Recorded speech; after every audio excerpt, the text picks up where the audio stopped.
과학 수업 시작합니다. 여러분 오늘 이 시간부터는 사람의 유전에 관해서 배울 거예요. 그래서 오늘은 교과서 198, 199쪽을 펴주면 됩니다. 자, 보면 만화에서 아빠하고 오빠도 저처럼 엄지발가락이 두 번째 발가락보다 짧아요. 그랬더니 엄마가 발가락 길이도 유전된단다 라고 이야기해주고 있죠. 발가락 길이뿐만 아니고 여러 가지 유전 형질들이 있는데요. 어떤 형질들이 유전되는지를 오늘 몇 가지 볼 거예요. 자, 사람에게는 부모로부터 물려받은 여러 유전 형질이 있는데 그 중에서 우리는 혀말기, 눈꺼풀, 보조개, 귓볼 모양, 이마선 모양을 볼 거예요. 이 유전자들은 모두 상염색체에 존재합니다. 염색체 종류는 두 가지가 있었어요. 남녀 모두 갖고 있는 1번에서 22번의 염색체인 남녀 공통으로 가지고 있는 상염색체가 있었고, 그 다음에 여자는 XX, 남자는 XY 이렇게 서로 다르게 가지고 있는 성염색체가 있었죠. 이 보조개, 혀말기, 눈꺼풀, 귓볼 모양, 이마선 모양은 모두 상염색체에 존재하는 형질이에요. 그래서 남자, 여자 모두 이러한 형질들을 동등한 확률로 가질 수 있게 되죠. 그래서 보면은 왼쪽에 있는 게 우성 형질이고요. 다음 오른쪽에 있는 게 열성 형질이에요. 우성과 열성은 지난주에도 배웠었어요. 열성 유전자가 두 개 있으면 열성 형질이 나타나고, 우성 유전자가 두 개 있으면 우성 형질이 나타나고, 우성과 열성이 하나씩 있을 땐 우성 형질이 나타난다 라는 걸 배웠었죠. 그래서 M자형이 이마선 모양에선 M자형이 우성, 그 다음에 일자형, 일자는 이거, M자는 이거 뜻해요. 그래서 일자형이 열성이고요. 여러분 이마를 보면 저렇게 M자 모양인 학생도 있고 일자로 쭉 되어 있는 학생도 있어요. 마찬가지로 쌍꺼풀이 있는 학생도 있고 없는 학생도 있는데, 우리 주변에서 쌍꺼풀이 있는 사람보단 없는 사람이 더 많아서 쌍꺼풀은 열성일 거다 생각할 수 있지만 그게 아니고 쌍꺼풀이 우성이고요. 그 다음에 외꺼풀이 열성입니다. 귓볼 모양도 여러분 그 거울 같은 거 한번 봐보세요. 나의 귀 모양은 어떤 모양인지 밑에 부분이, 이 아랫부분이 이렇게 분리되어 있는 분리형이 있고요. 완전히 붙어 있는 부착형이 있습니다. 이 역시 왼쪽 분리형이 우성, 다음 부착형이 열성. 보조개에도 있는 사람이 있고 없는 사람이 있죠. 이렇게 쏙 움푹 패여서 들어간 부분을 보조개라고 부르는데, 보조개도 있는 게 우성, 없는 게 열성. 혀말기 되는 사람 있나요? 저는 선생님은 혀말기는 안 되더라고요. 많은 사람 보면 되게 신기한데, 혀를 말 수 있는 게 우성, 혀를 말 수 없으면 열성이라고 해요. 그리고 엄지손가락을 내가 뒤로 이렇게 쑥 젖혔을 때, 뭐 다른 힘을 가하지 않고 그냥 엄지손가락만 이렇게 이용해서 젖혔을 때 이렇게 쑥 젖혀지면 우성, 젖혀지지 않을 때를 열성이라고 합니다. 그래서 여러분 그냥 이런 게 있구나로 넘어가는 게 아니고 뭐가 우성이고 뭐가 열성인지 정도는 우리 기본 상식으로 좀 알아두면 좋을 것 같아요. 귓볼 모양 같은 거는 되게 잘 문제로도 나오고 뭐가 우성이고 뭐가 열성인지 문제에서 줄 수도 있지만 안 줄 수도 있으니까. 그래서 여기 있는 것 정도는 뭐가 우성이다, 뭐가 열성이다 정도는 우리 알아두기로 합시다. 그래서 옆에 써 있어요. 그림 14에서 요 파란 네모칸 왼쪽에 있는 건 우성, 빨간 네모칸은 열성을 나타낸다. 그래서 이러한 형질들이 있고, 우리 사람의 유전 방법을 볼 건데요. 자, 사람은 첫째 줄 보면 완두나 초파리와 달리 한 번에 낳는 자손수가 적대. 완두를 우리가 실험 재료에서 사용한 까닭 중에 하나가 자손을 굉장히 많이 만들어내기 때문에 유전적으로 이게 통계를 낼 때 굉장히 적합했단 말이야. 그런데 사람 같은 경우에는 한 번에 낳는 자손수가 적어요. 자, 이거 1번이라고 해놓고 위에다 써봅시다. 자, 지금부터 볼 건 우리 사람의 유전 연구가 어려운 까닭을 볼 건데요. 첫째로 사람의 유전 연구를 하기 어려운 까닭은 첫째, 한 번에 낳는 자손의 수가 적어요. 저번에 막 완두콩은 막 몇천 개씩 이렇게 나와서 뭐 둥근 완두가 몇 개, 주름진 완두가 몇 개 봤지만 우리 사람 같은 경우에는 한 번에 하나의 자손, 뭐 많아봤자 둘, 셋의 자손을 낳기 때문에 그거 가지고 3명 중에 1명이 이러니까 결론은 이거야 라고 내기엔 굉장히 정말 작은 수의 집단을 가지고 실험을 하는 거니까 그게 유의미한 결과라고 얘기를 할 수가 없죠. 그래서 한 번에 낳는 자손의 수가 적기 때문에 유전 연구가 어렵고, 다음 두 번째로는 한 세대가 길어서 여러 세대에 걸쳐 특정 형질이 유전되는 방식을 관찰하기가 어렵다.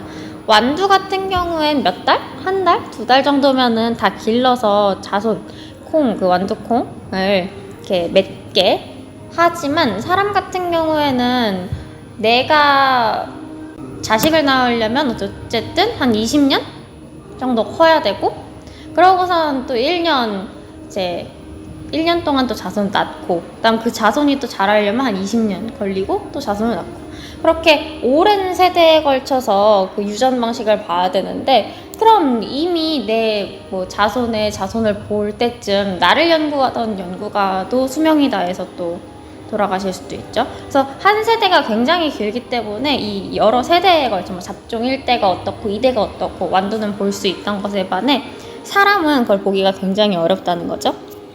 다음 세 번째, 사람을 자유롭게 교배하는 실험도 할 수가 없어요. 완두 같은 경우에는 뭐 순종의 어버이끼리 교배하여 잡종 1대를 얻는다 뭐 이런 우리 실험을 인위적으로 좀 할 수 있었지만, 사람 같은 경우에는 그렇게 하기가 굉장히 어렵죠. 굉장히 비윤리적이란 말이에요. 윤리적인 문제도 발생할 수 있죠. 그래서 자유롭게 교배하는 실험을 할 수 당연히 없고요. 그 다음에 여기 나와 있지 않지만 두 가지가 더 있는데요. 자, 써봅시다. 이 한쪽 옆에다가 4번, 유전 형질이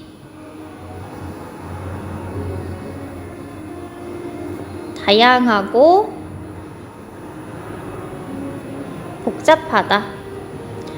완두에 비해서 사람은 굉장히 많은 형질을 가지고 있고, 우린 둥글다, 뭐 주름지다, 노랗다, 뭐 초록색이다 이 정도가 아니고 얼굴색도 굉장히 같은 황인종이어도 굉장히 다양하고요. 그 외에도 정말 많은 유전 형질들이 있기 때문에 사람의 유전을 연구하는 거란 쉽지가 않고요. 다음에 5번째 마지막으로 형질 발현이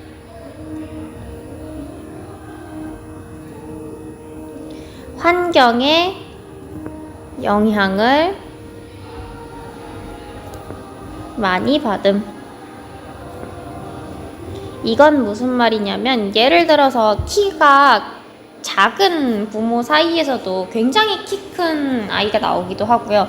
반대로 키가 굉장히 큰 부모 사이에서 키가 굉장히 작은 아이가 나오기도 해요.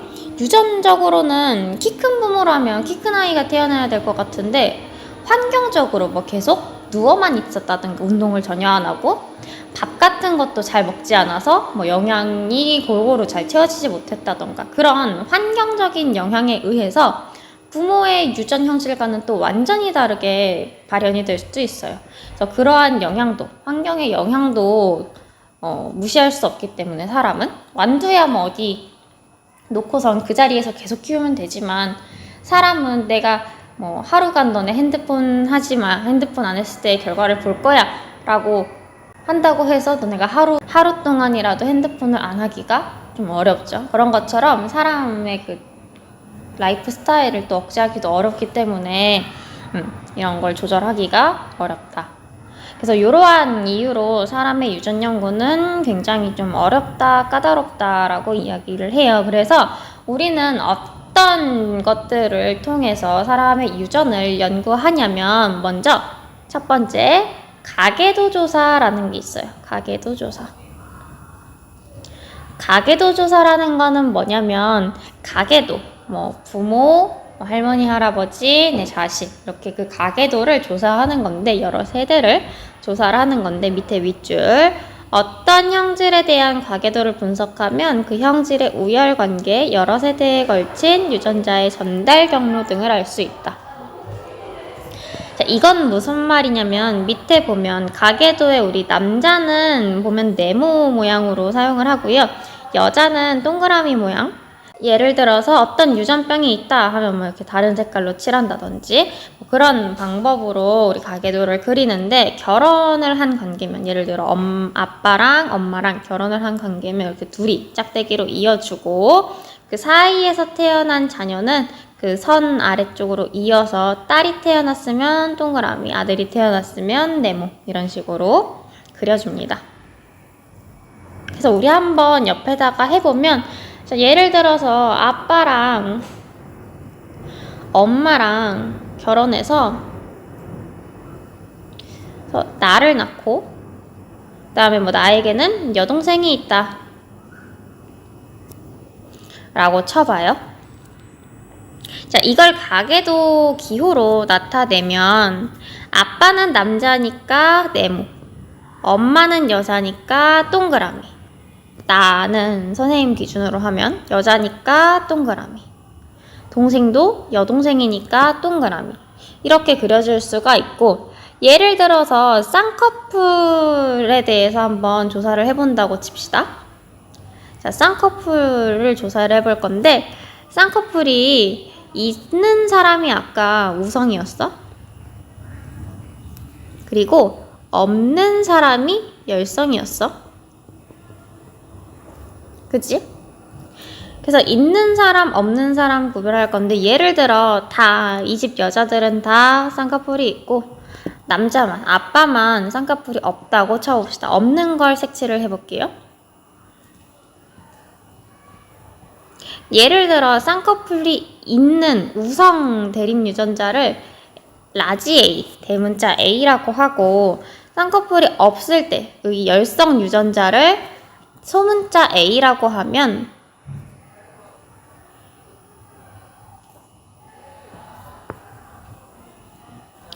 예를 들어 쌍꺼풀에 대해 우성 유전자를 대문자 A라고 하고 열성 유전자를 소문자 A라고 하면 우리 가능한 저 유전자 쌍은 대문자 A, 대문자 A, 대문자 A, 소문자 A, 소문자 A, 소문자 A랄 거란 말이야.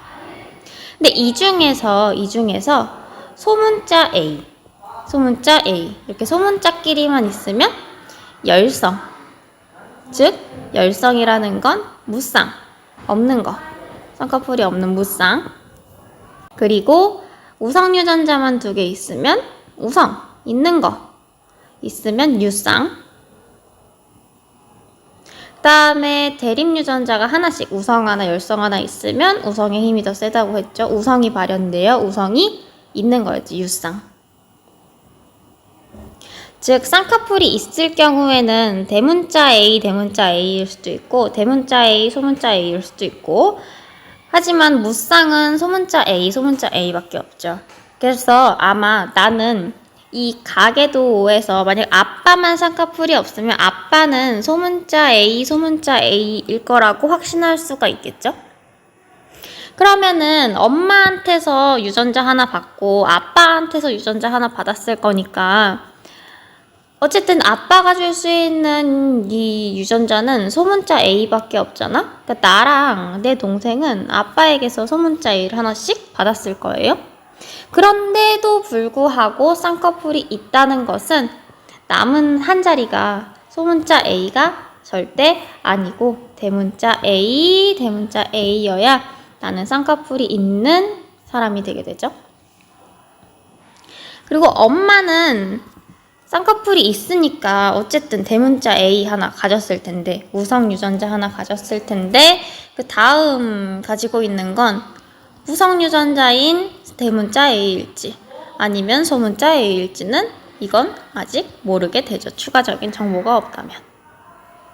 그래서 만약에 뭐 내가 아이를 낳았을 때도 내가 대문자 A, 소문자 A 하나씩 가지고 있으니까 꼭 반드시 내가 대문자 A, 소문자 A를 하나씩 가지고 있으니까 또 어떤 남자를 만나느냐에 따라 아이가 쌍꺼풀이 있을 수도 있고 없을 수도 있겠죠. 이런 식으로 가계도를 조사를 하게 됩니다. 자, 그 다음 이 가계도를 분석할 때 좀 알아두면은 도움이 되는, 문제를 풀 때 도움이 되는 팁 한 가지는, 만약에 부모가 부모가 둘 다 열성이라면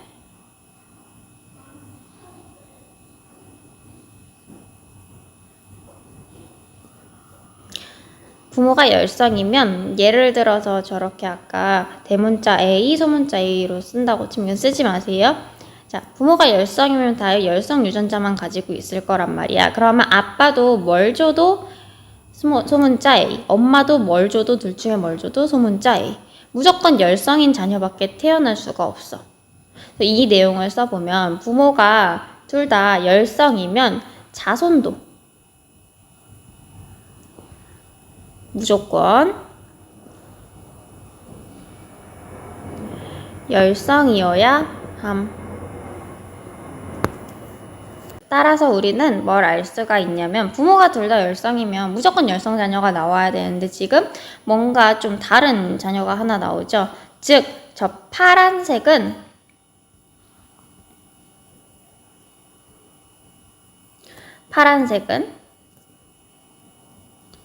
형질은 우성 형질이다라는 걸 알 수 있지. 만약에 파란색이 열성이었다면 열성인 파란색 자녀만 나왔어야 하니까. 그래서 가계도를 보고 우리는 뭐가 우성이고 뭐가 열성인지에 대한 우열 관계도 알 수 있고요. 그 다음에 위와 같은 유전자의 전달 경로도 알 수가 있습니다. 내가 갖고 있는 이 소문자 A 유전자는 아빠에게 왔다. 이런 것들.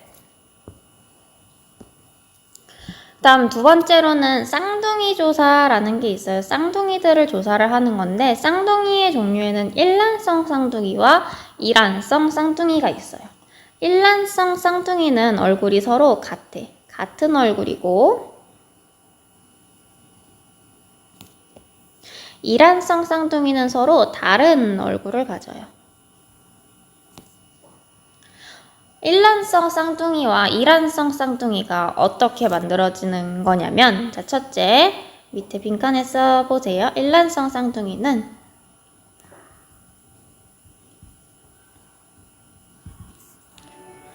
난자 하나에 정자가 하나 결합하는 걸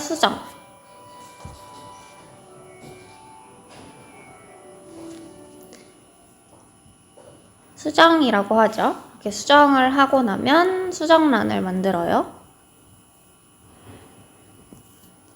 이 수정란은 발생 초기에 굉장히 빠른 분열인 난할 과정을 거쳐요. 난할 과정을 거쳐서 이 수정란 하나의 세포가 이렇게 둘로 쪼개지고, 그 다음에 이 2개짜리의 수정란이 4개의 세포를 갖는 세포로 쪼개지고, 4개의 세포를 갖는 사세포계로 쪼개지고, 사세포배. 이렇게 쭉쭉쭉쭉 분열이 되는데, 이렇게 정상적이라면 이렇게 쭉 분열이 될 테지만, 그렇지 않고, 예를 들면은 시기는 꼭 이 세포배에서 사세포가 할 때가 아니에요. 시기는 다양할 수 있는데, 이렇게 분열을 하다가 얘네가 이렇게 그냥 4개가 되면 되는데, 4개의 세포가 되면 되는데, 이 세포가 한 덩어리가 아니고 똑 하고 떨어진 거야. 무슨 말이냐면, 똑 떨어져서 4개의 세포는 만들었는데 이 2개의 세포씩 예를 들어 떨어졌어. 가운데가 떨어져 버렸어. 떨어지니까 얘네가 각각의 세포가 돼서 다시 계속 난할을 이어가는 거야. 2개에서 4개, 4개, 얘도 마찬가지 2개에서 4개. 그러고 또 쭉 분열을 하는 거지. 이런 식으로 만들어진 게 일란성 쌍둥이인데, 애초에 맨 처음에 만들어진 이 수정란에서는 어쨌든 하나의 하나의 그 DNA, 유전 물질을, 유전 정보를 가지고 있는 게 계속 체세포 분열하면서 같은 유전 정보 가지고, 모두가 같은 유전 정보를 가진 상태로 분열을 한단 말이야. 그러다 보니까 얼굴이 어떻게 생겼는지, 뭐 키가 어떤지, 또 손은 어떻게 되는지, 귀는 어떤 모양, 이런 것들이 모두 같을 수밖에 없죠.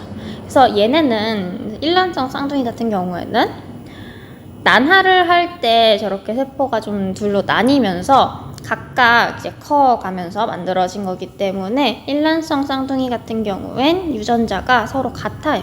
같은 핵을 갖고 있으니까. 같은 핵이 분열되면서, 복제되면서 만들어진 거니까. 그래서 유전자가 서로 같아서 얼굴 같고요. 그 다음에 뭐 누군 남자 누군 여자 그러지 않겠죠. 애초에 이 수정란에 있던 핵 속에 얘가 여자였으면 둘 다 여자일 거고, 얘 남자였으면 둘 다 남자일 거고, 성별도 같게 됩니다.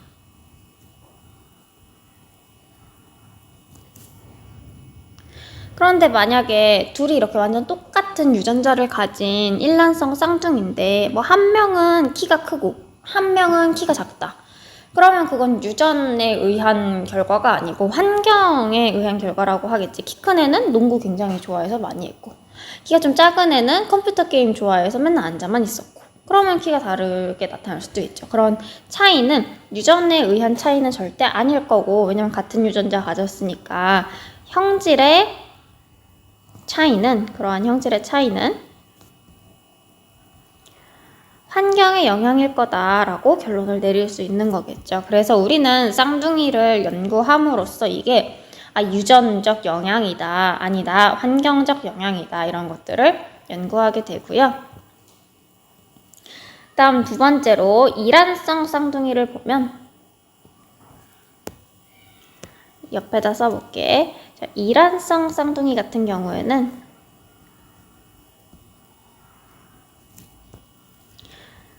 난자 하나에 정자가 이렇게 쭉 결합을 해서 수정란을 만든다라고 했죠. 그런데 이렇게 하나가 만들어진 게 아니고, 원래 난자는 한 달에 하나씩 이렇게 배출이 되는데 이렇게 뭐 두 개가 배출이 돼버렸어. 근데 정자는 한 마리만 있는 게 여러 마리가 있기 때문에 난자가 두 개가 배출됐는데 그 둘 다 각각 정자가 들어가서 수정이 되었다. 그래서 수정란을 두 개 만들었다.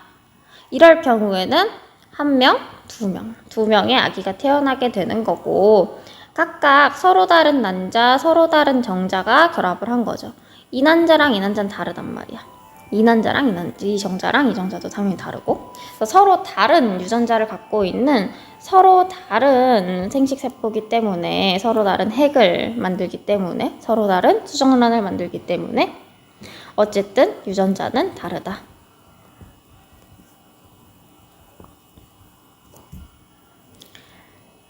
그래서 서로 다른 유전자를 갖는 아기가 둘 태어나는 거죠. 그래서 얘네는 얼굴 서로 다르고요.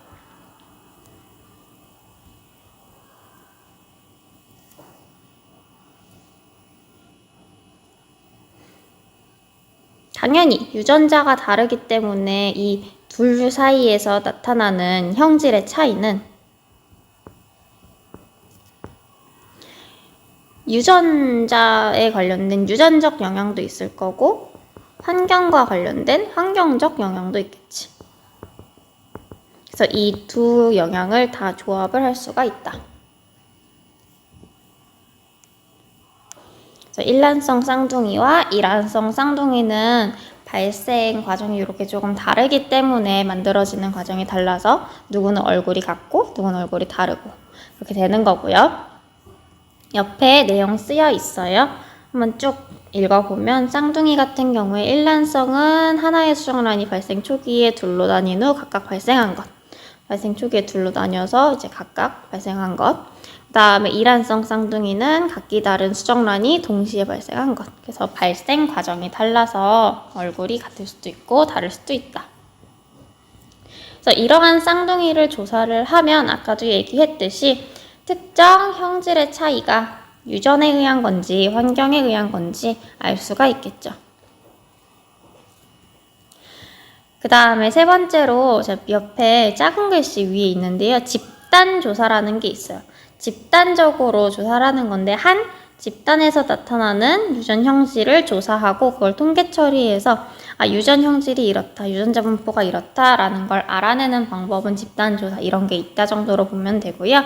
그다음 밑에 최근에는 유전학과 생명기술의 발달로 염색체와 유전자를 직접 연구하게 되면서 사람의 유전 형성에 관해 많은 것이 밝혀지고 있다. 그냥 현대에는 이렇게 이런 방법도 있다. 그래서 밑에 사고력 키우기를 보면 자, 그림은 일란성 쌍둥이의 모습을 나타낸 것이다. 이 쌍둥이에서 형과 동생이 가지고 있는 유전 정보가 같은지 다른지 쓰래요. 일란성 쌍둥이는 같은 하나의 수정란에서 출발한 거기 때문에 서로 유전 정보가 같죠. 같고 만약에 얘네가 커서 서로 다른 외모를 갖게 된다면 각가닥은 유전이다, 환경이다? 환경이다.